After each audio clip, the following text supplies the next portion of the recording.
ഇപ്പോൾ നമ്മുടെ നഗരത്തിൽ കൂടെ പോയിട്ടൊന്നും വലിയ കാര്യമില്ല, ആളുകളില്ല. ഇപ്പോൾ നാട്ടിലത്തെ റോഡിലും ആളില്ല. പണ്ടൊക്കെ എന്തൊക്കെ എവിടെയൊക്കെ ജനങ്ങളുണ്ടായിരുന്നു അല്ലേ പണ്ട്. നമ്മൾ നാട്ടിൽ കൂടെ ഉണ്ടായിരുന്നു, നഗരത്തിൽ. പക്ഷെ നഗരത്തിലേക്കാളിലും കൂടുതൽ അന്ന് പാടത്തായിരുന്നു, കൃഷികളായിരുന്നു അന്ന് ഇഷ്ടമുള്ള വിനോദം. പിന്നെ തമിഴ്നാട്ടിൽ നിന്നും ആന്ധ്രയിൽ നിന്നൊക്കെ അങ്ങോട്ട് സാധനങ്ങൾ ഒഴുകാൻ തുടങ്ങിയപ്പോൾ ആൾക്കാർക്ക് പിന്നെ മടിയായി തുടങ്ങി. പിന്നെ വേറൊരു കാര്യം കൂടി ഉണ്ട്, ഞാൻ എപ്പോഴെപ്പോഴും പറയുന്നുള്ള കാര്യം തന്നെയാണോ സംശയം എനിക്ക്. കാരണം നമുക്ക് മടി കൂടിക്കഴിഞ്ഞാൽ നമുക്ക് സമാധാനം ഉണ്ടാവില്ല. പിന്നെ അപ്പം മലയാളികൾക്ക് ഇപ്പോൾ പൊതുവേ മടിയാണ്, ഒന്നും ചെയ്യാനുള്ള ഉത്സാഹമല്ല. ഇപ്പൊ പുറത്തുള്ള ആൾക്കാർ വന്നിട്ട് നമ്മളാദ്യം ഇങ്ങനെ ആയിരുന്നില്ല. എന്താ പറ്റിയതെന്ന് അറിയോ? ഞാൻ പറഞ്ഞില്ല, കൊറോണ വന്ന സമയത്ത് നമുക്ക് പിന്നെ സഹായിക്കാൻ അതേമാതിരി പണമായിരുന്നു എല്ലാവരെയും പ്രശ്നം. പണത്തിന് എല്ലാവരും അങ്ങോട്ട് സ്നേഹിക്കാൻ തുടങ്ങി. അപ്പോൾ സമാധാനം അങ്ങോട്ട് പോയി. പണത്തിനെ സ്നേഹിക്കരുത്, പണത്തിനെ ബഹുമാനിക്കുകയാണ് ചെയ്യേണ്ടത്. നിങ്ങൾ വലിയ പണക്കാരൊക്കെ കണ്ടിട്ടുണ്ടോ? വലിയ ടീം, ടാറ്റ, ബിർള, അംബാനി, അവരൊന്നും പണത്തെ സ്നേഹിച്ചിട്ടില്ല. അതെപ്പോഴും മനസ്സിലാക്കണം. നമ്മൾ അവരെ വളർച്ച കണ്ടിട്ട് നമ്മൾ ഒരിക്കലും അസൂയപ്പെട്ടിട്ട് കാര്യമില്ല. അവർ പണത്തെ ബഹുമാനിച്ചിട്ടുള്ളൂ, സ്നേഹിച്ചിട്ടില്ല. അവർ പണത്തെ അധികം കൈകാര്യം ചെയ്യണ എങ്ങനെയാ ആളുകളിലേക്കാണത്.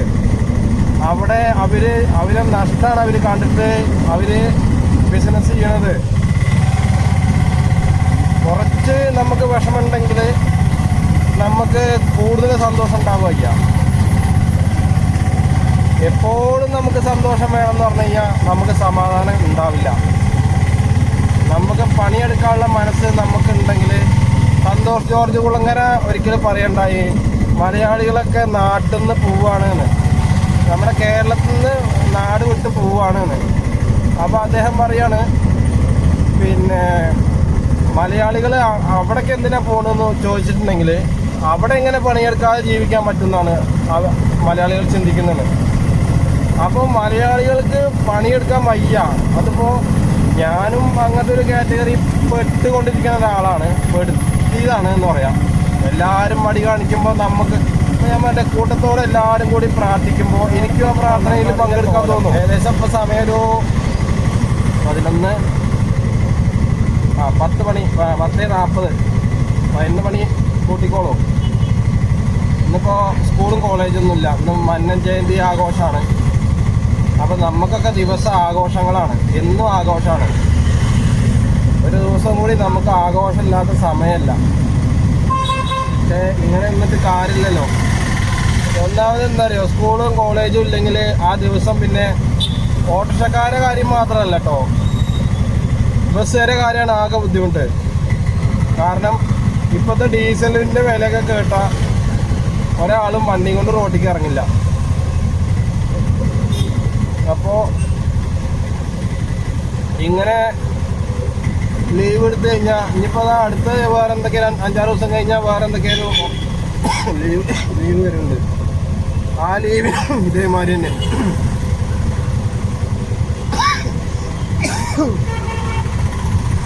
ഈ ജനങ്ങൾ ഈ ലീവൊക്കെ എടുത്തിട്ട് എവിടെയാണ് പോകണമെന്ന് അറിയാത്ത, ഇതൊക്കെ ഈ മണ്ണാർക്കാട് നമ്മുടെ കേരളത്തിലെ നഗരത്തിലൂടെയൊക്കെ പോകുമ്പോൾ ഒക്കെ അത്യാവശ്യമായിട്ടുള്ള ആൾക്കാർ മാത്രമാണ് വരുന്നത്. എൻ്റർടൈൻമെൻറ്റിന് വേണ്ടി വരുന്നില്ല ഒരിക്കലും. എൻ്റർടൈൻമെൻറ്റിന് വേണ്ടി വരിക പറഞ്ഞു കഴിഞ്ഞാൽ അവർ സ്കൂള് ഉള്ള ദിവസം വരണം. സ്കൂളിലെ ദിവസമാണ് അധികം കാണാറ്. അത് ഒരു സത്യം പറഞ്ഞ ഒരു സംഭവം തന്നെയാണ്, സ്കൂളും കോളേജും ഉള്ള ആ ദിവസം. ഇന്നിപ്പോൾ ഏകദേശം ഓടിന് 100 രൂപയ്ക്കാണ് ഈ സമയം വരെ ഇത്. അല്ലെങ്കിൽ സ്കൂളിലെ ദിവസമാണെങ്കിൽ ഒരു 10-300 രൂപ എന്തായാലും കിട്ടും. ഒരാൾ 10 രൂപ വെച്ച് തന്നാൽ തന്നെ 10 ആൾ കയറി 100 രൂപയില്ലേ.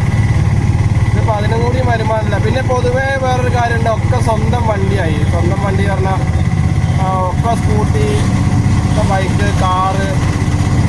ഒരാൾ ഇപ്പോൾ ആ കൊറോണ ഉള്ള സമയത്ത് ഏതോ ഒരു ചങ്ങായി പഴം വാങ്ങിക്കാൻ വേണ്ടി വന്നിരുന്നു. അങ്ങനത്തെ ഒരു കഥയാണ്. നല്ല രസമാണ് കാണാൻ അന്നത്തെ കാലത്ത്. പഴം വാങ്ങിക്കാനാ സാറേ എന്ന് പറയും. അപ്പോൾ ആ സാറ് പറയും, ഞാൻ അവിടുത്തെ പോലീസ് ഓഫീസറാണ്, നിങ്ങൾക്ക് എത്ര കിലോ പഴം വേണമെന്ന് തന്നെ ചിരിച്ച് കൂടുന്നത് കേട്ടോ. അപ്പോൾ അങ്ങനത്തെ ഒരു കാലാണ് ഇപ്പോൾ. ഒരാൾ ആണ് ഒരു 50 ലക്ഷം ഉറുപ്പിയുടെ വണ്ടിയും കൊണ്ട് ഒരാൾക്ക് ചെറിയൊരു ആവശ്യം ഉണ്ടാവുള്ളൂ, അതിന് വേണ്ടിയിട്ട് വരിക. ഞാൻ പറയുമ്പോൾ നിങ്ങൾ പരമാവധി ബസ്സിൽ യാത്ര ചെയ്യാം. ബസ്സിൽ യാത്ര ചെയ്യുമ്പോൾ ഒരു ഫീല് വേറെയാണ്. നിങ്ങൾക്ക് നിങ്ങളുടെ പഴയ കാലത്തേക്കൊക്കെ ഓർമ്മകൾ കൊണ്ടുപോകാൻ കഴിയും. അല്ലാതെ കാറ് പോയി കഴിഞ്ഞാൽ നിങ്ങൾക്ക് ഒന്നും ഓർമ്മ ഉണ്ടാവില്ല. നിങ്ങൾക്ക് പഴയത് നിങ്ങൾക്ക് നിങ്ങളുടെ തന്നെ ഓർമ്മ ഉണ്ടാവില്ല. അപ്പോൾ നിങ്ങൾ പരമാവധി കാറിൽ പോവാതെ ബസ്സിലൊക്കെ യാത്ര ചെയ്യുക. അപ്പോൾ ഒരു കൂടുതൽ നിങ്ങൾക്കൊരു എക്സ്പീരിയൻസ് ആവും ജീവിതത്തിൽ, ലൈഫിൽ നിങ്ങൾക്ക് നല്ലൊരു എക്സ്പീരിയൻസ് കിട്ടും. ഇതിപ്പോൾ ഉച്ചയ്ക്ക് ഇനി തിരക്കുണ്ടാവാൻ ചാൻസ് ഇല്ല. വൈകുന്നേരത്താണ് ഇനി എല്ലാവരും വരിക. അത് ഇതേമാതിരി അവർ 90% ആൾക്കാരും കാറുകളിലാണ് വരുന്നത്.